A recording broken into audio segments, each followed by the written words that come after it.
नमस्कार दोस्तों, ब्रेकिंग राज न्यूज में आप सभी का स्वागत है। दोस्तों, आज हम बात कर रहे हैं मध्य प्रदेश के 230 विधानसभा सीटों के चुनाव की, जिसमें मात्र 72 घंटे का समय शेष रह गया है और मतदान की उल्टी गिनती शुरू हो गई है। मीडिया हाउसेस के द्वारा जारी ओपिनियन पोल ने बीजेपी की नींदें उड़ा दी है। प्रधानमंत्री मोदी, गृह मंत्री अमित शाह के साथ देश की पूरी बीजेपी की सरकार अपनी हार को जीत में बदलने के लिए एड़ी चोटी का जोर लगा रही है। दोस्तों, प्रधानमंत्री, गृह मंत्री और अन्य केंद्रीय मंत्रियों के साथ आज उत्तर प्रदेश के मुख्यमंत्री योगी आदित्यनाथ छतरपुर के बाद ग्वालियर के फूलबाग मैदान पहुंचे और वहां पर उन्होंने कांग्रेस के साथ सभी विपक्षी दलों को कटघरे में जमकर खड़ा किया और आधे घंटे तक लंबे चौड़े भाषणों के साथ तंज भी कसा। दोस्तों, ग्वालियर जिले की 3 विधानसभा सीट ग्वालियर पूर्व, ग्वालियर दक्षिण और उपनगर 15 ग्वालियर के लिए उत्तर प्रदेश के मुख्यमंत्री योगी आदित्यनाथ आज ग्वालियर के फूलबाग मैदान पहुंचे, जहां समर्थकों की नाराजगी और खाली कुर्सियों को देखते हुए योगी आदित्यनाथ की पहले तो भवें चढ़ गई, पर राजनीति के मंझे कलाकार की तरह योगी ने उपेक्षा के बावजूद शहर की तीनों सीटों के प्रत्याशियों के लिए वोट की अपील की। योगी आदित्यनाथ अपने चिर परिचित अंदाज में दहाड़े और उन्होंने कहा कि डबल इंजन यानी मोदी और शिवराज की सरकार ने मध्य प्रदेश को बीमारू राज्य से संपन्न बना दिया। जो मध्य प्रदेश बीमारू राज्य का कलंक ढो रहा था, वह आज विकसित प्रदेश की श्रेणी में खड़ा हुआ है। इसलिए इन तीनों को विजयी बनाकर भोपाल भिजवाइए, ये आपको अयोध्या में रामलला के दर्शन करवाएंगे।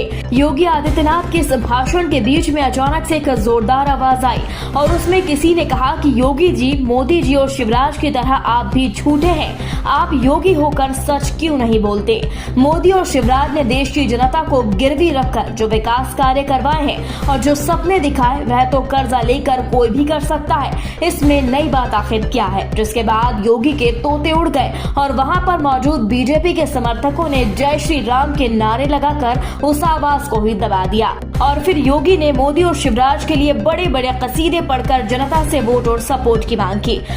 के इस पवित्र स्थल पर विवादित ढांचा और गुलामी का ढांचा हट चुका है, तो अब बनेगा तो केवल मंदिर ही बनेगा और उसके लिए मुहूर्त ईश्वर को स्वयं तय करना था। ईश्वर ने स्वयं तय कर दिया। प्रधानमंत्री मोदी जी देश के प्रधानमंत्री बने और मोदी जी के प्रधानमंत्री बनते ही विश्व मुहूर्त आने लग गई और हम सब कह सकते हैं, हर व्यक्ति कह सकता है। जो लोग हमें पहले कहते थे कि हम नारा तो देते हैं कि रामलला हम आएंगे, मंदिर वहीं बनाएंगे, लेकिन तिथि नहीं बताएंगे, आज हम कह सकते हैं कि रामलला हम आएंगे, मंदिर भी बनाएंगे और तिथि भी बताएंगे। और भाइयों बहनों, 22 जनवरी 2024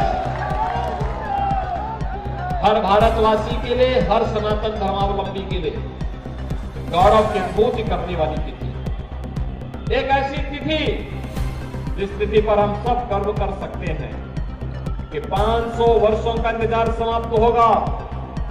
अयोध्या में रामलला अपने भव्य मंदिर में विराजमान होकर के राम राज्य की आधारशिला को और मजबूती प्रदान करेंगे और इस दृष्टि से डबल इंजन की सरकार मध्य प्रदेश में आवश्यक है।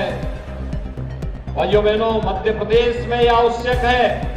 इस दृष्टि से आपका आह्वान करने के लिए मैं विशेष रूप से ग्वालियर में हिंदुत्व की आधार भूमि ग्वालियर में विशेष रूप से आया हूं। मंदिर में विराजमान होंगे और भाइयों बहनों, इसी के लिए मैं आया हूं आपके पास।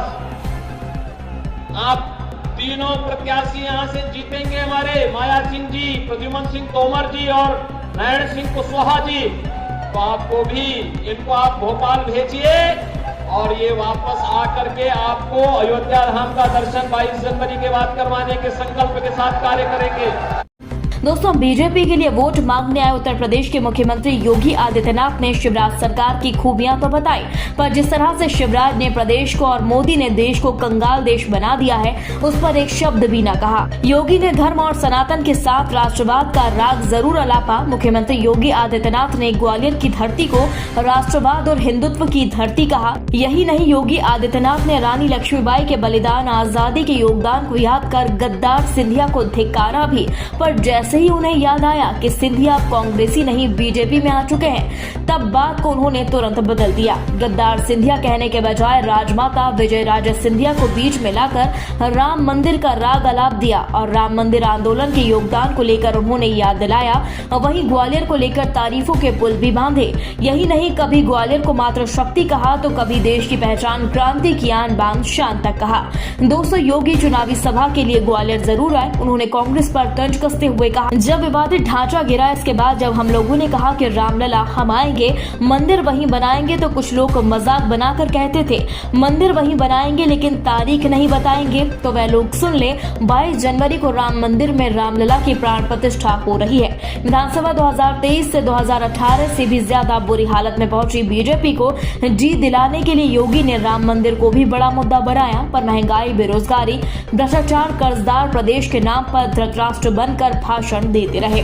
दोस्तों, योगी आदित्यनाथ ने ग्वालियर पूर्व से पार्टी प्रत्याशी माया सिंह की तारीफ करते हुए कहा कि जब वह मंत्री थी तब उन्होंने विकास कार्य के लिए नई कार्य योजनाएं बनाई। विकास कैसे होना चाहिए यह इन्होंने बताया। जब हम सही प्रतिनिधित्व चुनेंगे तो परिणाम भी अच्छे आएंगे। योगी आदित्यनाथ ने कहा कि नारायण सिंह पूर्व मंत्री हैं और प्रद्युम्न सिंह तोमर सरकार में ऊर्जा मंत्री हैं। आपको इन तीनों को विजय बनाकर भोपाल पहुंचाना है, फिर ये आपको रामलला के दर्शन करवाने लेकर जाएंगे। दोस्तों, मीडिया हाउसेज और सर्वे सिर्फ मोदी सरकार की हार ही बता रहे हैं, लेकिन जिस तरह मध्य प्रदेश में भाजपा के कद्दावर नेता और हार को जीत में बदलने के लिए लगातार हर 7 दिन में से एक बार मध्य प्रदेश के अलग अलग जिलों में दौरा कर रहे हैं, भाजपा राज्य शासित राज्यों के मुख्यमंत्री भी लगातार अपने प्रत्याशियों को जिताने की बात कह रहे हैं। इसके बाद भी मीडिया हाउसेज उनके सर्वे में बताया जा रहा है कि भाजपा पनौती सिंधिया के कारण बहुत बुरी तरह से हार रही है। यही नहीं, सर्वे में भी आज फिर एक चौंका देने वाली खबर आई। बताया जा रहा है कि मोदी के केंद्रीय मंत्री नरेंद्र सिंह तोमर दिल्ली से जीतने की तो बात छोड़ दीजिए, जमानत जब्त करवाने से भी नहीं बचा पा रहे हैं और यह बहुत बड़ी बात है। दोस्तों, इस पूरी खबर पर आपकी क्या राय है? कमेंट बॉक्स में हमें जल्दी बताएं। यदि आपने अभी तक हमारे चैनल को सब्सक्राइब नहीं किया तो प्लीज बेल आइकन दबाकर अभी हमारे चैनल को सब्सक्राइब करें। खबर अच्छी लगने पर लाइक शेयर करना बिल्कुल ना भूलें। अगली ताजा खबर के साथ हम जल्दी आपके बीच हाजिर होंगे। तब तक के लिए नमस्कार, जय हिंद।